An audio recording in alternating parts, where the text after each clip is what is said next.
एक गांव में नमक का व्यापारी रहता था। उसके पास एक गधा था।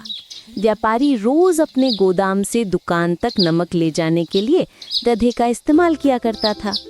वो नमक को बोरी में भरकर गधे की पीठ पर लाद देता और उसके साथ साथ चलता हुआ दुकान तक आता था।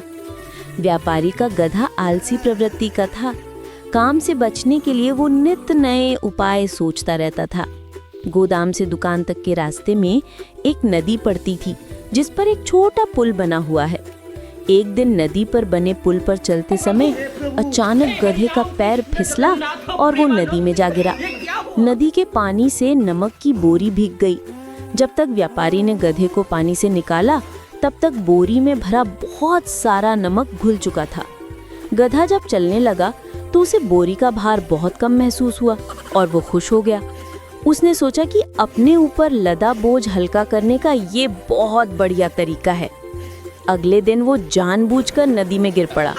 नमक पानी में घुल जाने से बोरी का वजन फिर कम हो गया।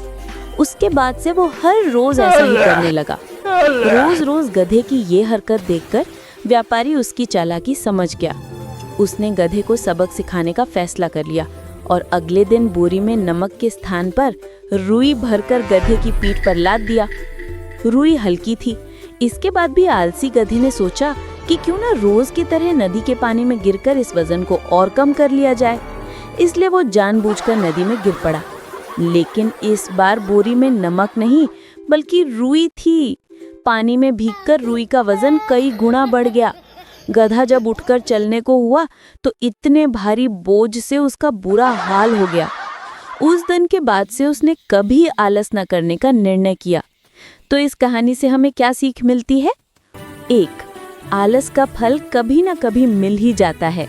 और दूसरी सीख है कि एक ही उपाय हर बार कारगर सिद्ध नहीं होता।